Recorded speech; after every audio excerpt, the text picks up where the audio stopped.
Ashama akkam jirtu hordoftoota koo nagaa keessanii anis nagaa kootti galata waaqayyo akkam nagaa dhaabiti anis nagaa kootti har'a kasanii qabadhee dhufe warroonni waa'ee gannatii irratti baga taatee baga akkas taatee cubbuu tigistiitii silkii fudhattee dafqa namaa nyaattee baga akkas taatee warroonni immoo kan bade qabeenya ishiiti. Jechuun suuqii isheetu jala barbadaa'e dhuguma yaa nama gaddisiisa yaa ta'u immoo gaaf kana immoo gaafa taatee kun ishee mudate mucayyoo tanaa seexannis koruu danda'a. Bakka kan beekamu akkatti jechuun akkam akka ishiin taate hin beeku. Yookaan nama achi jiruu fi yookaan nama yeroo isaan ishee bira jiruu fi isheetu beeka. Wanta beenu hin qabnu jechuudha. Warroonni immoo kaameraa keessan daqqanattanii ashama akkam jirtu hordoftoota koo nagaa keessanii kaza ganni reefi ganneessa jirtu hin beektu maal beennati nutti miqan beektu malee reefi ganneessa jiru hin beektu reefi ganni hin beeknu nu ganni jiraachuu isheetii fi yookaan qabeenya ishee jala barbadaa'uu dhibeenna malee ganniin lubbuudhaan jiraachuu ishee beekna tokko kana. Inni lammaffaa immoo cubbuu tigistii takkas godhee silkii jalaa fudhattee namni cubbuu namni waan namaa nyaate hin milkaa'u eega Dubaay deemtee mucichaan addaan baastee isas hin beeknu hin agarre addaan baasuus hin beeknu mucichis irsa tigistii ta'uusaa hin beeknu waan arginu hin qabu walitti finne addaan hin baasne hin beeknu kan inni ammoo silkii fudhachuutis waan arginu hin qabnu abbaa silkii jalaa badetu silkiin akkasitti nalaa badeette malee ija keenya nuti tigistii jalaa ganni fuutuun hin agarre ka jechuun waan tokko gaafa haasa'amu addaan baafachuu nama dhiba akka irraa kanaa miti jechuudha. Cubbuu tigistii takkas ishii godhee silkii jalaa fudhattee mucaan addaan baastee ganniin akkas taatee jala barbadaa'ee amma reeffi ishee keessa jiru ni beektu. Dhugaa waaqa hin jedhachuun hin qabu jechuudha. Maaliif nuti Oromoodha nuti walii dhiiga tokko jechuudha.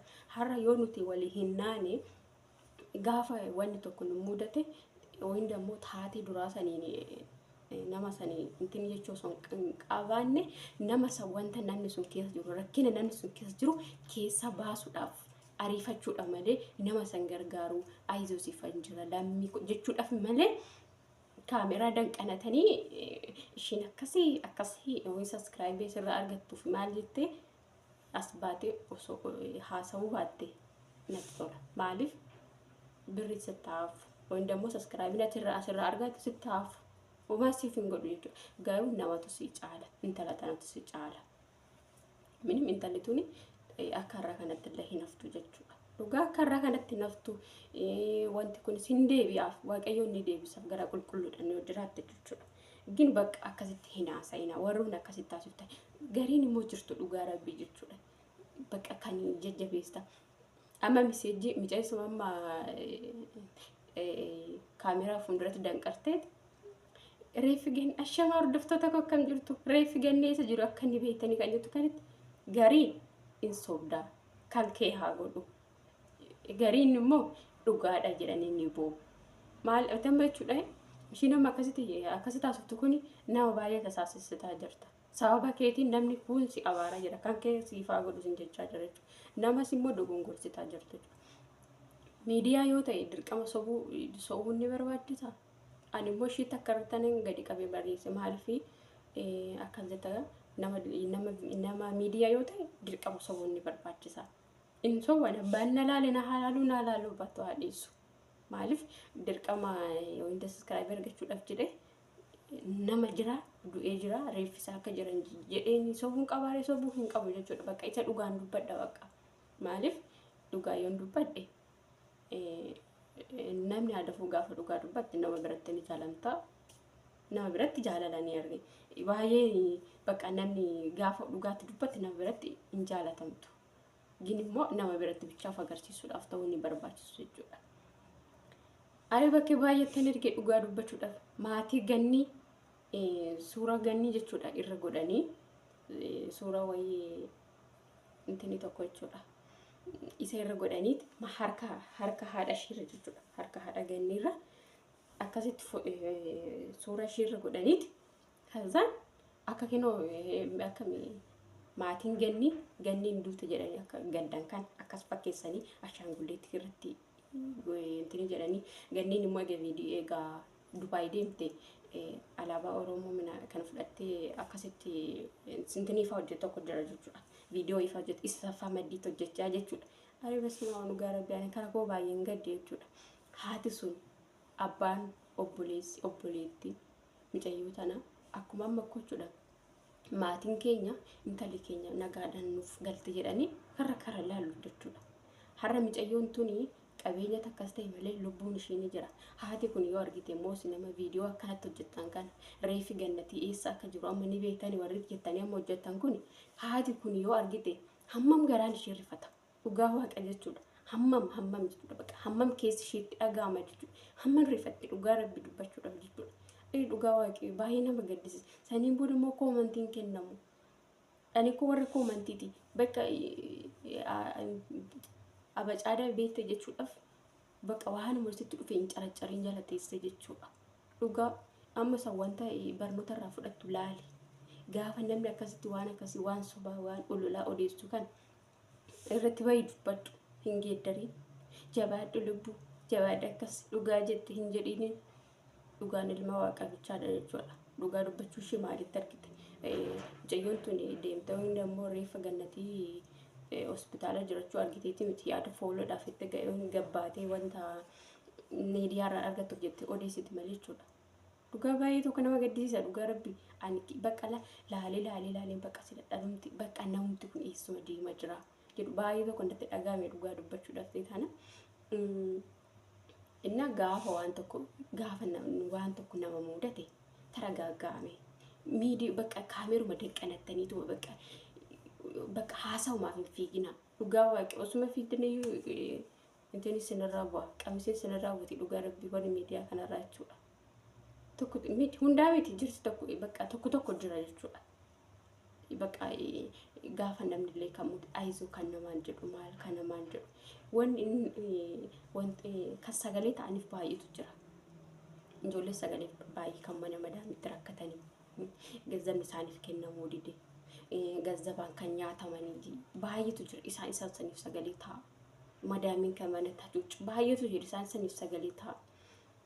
Warroonni dhukkubsatanii warroonni biiroo keessatti biyyaa dhufanii dallaala sobaatiin dhufanii biiroo keessa ta'an baay'eetu isaan saniif sagalee ta'a. Dhugaa bakka oduu ololaan odeessina isaan sanii gaafa ijoollee akkasitti biyyaa dhufanis tasaqaayyaan madaamiin asaqaayyaatu isaan saniif sagalee ta'a. Waan masitti dhufee jettee kaameraa kee daqqanattee odeessuun ni barbaachisu. Ati biyya ormaa irta boru mataa keetii waan si aggaxxamu beektu waan argattu beektu maaliif firdiin irratti namarratti faradde kuni atis boru waaqa kee argatta waan taateef jechuudha.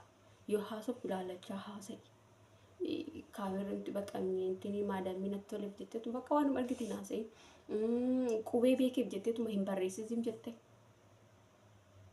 Namni si caalaa beeku jiraachuu danda'a. Mucayyoon tun immoo akka irraatti miti jechuudha. Tigistiidhaanis walitti araaramanii jaalala isaanii duraan isaanitti deebi'uu danda'u. Dhugaa jaalala isaanii duraan isaan walitti deebi'uu danda'u.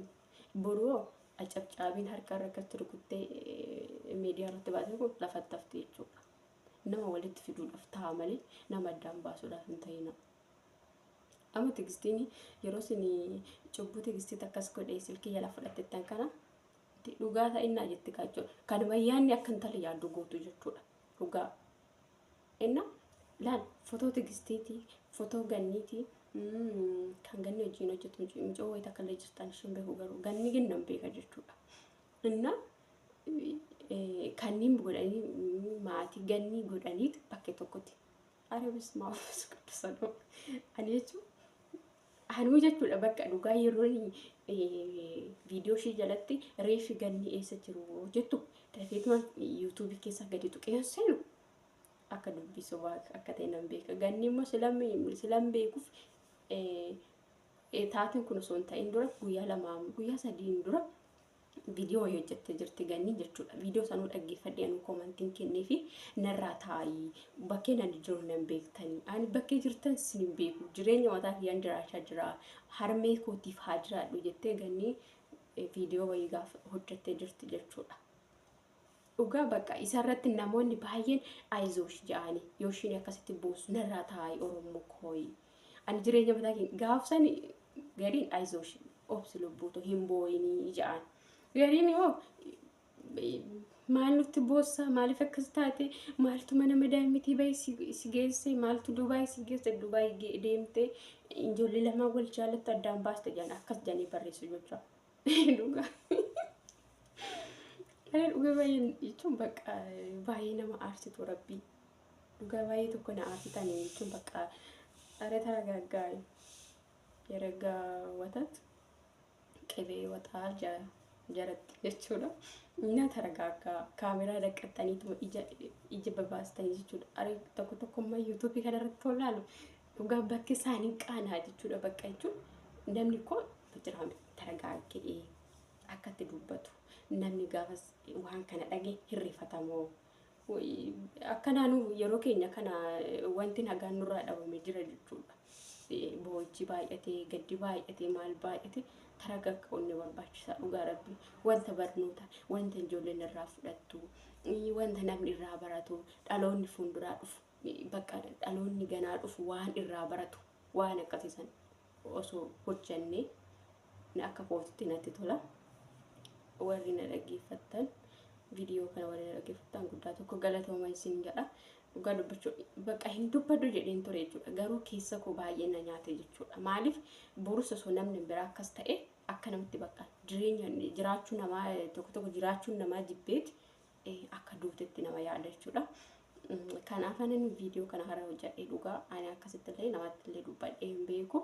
Bakka keessuma kiyyattan gaafa viidiyoo tokko gaafa namni wal arrabsu gaafa bakka akkasitti hin teeja keessuma kiyyattan ana arrabbi maaliif bakka waaqayyoon lubbuun asiniif haa kennu jedha dhugaa harragi baay'ee naaree dhugaa waaqayyo yuutuubii seenu akkasuma feesbuuka seenu tiiktookii seenu ishuma bakka waamama ishii baay'ee kan gammadu jira kan gaddus ni jira.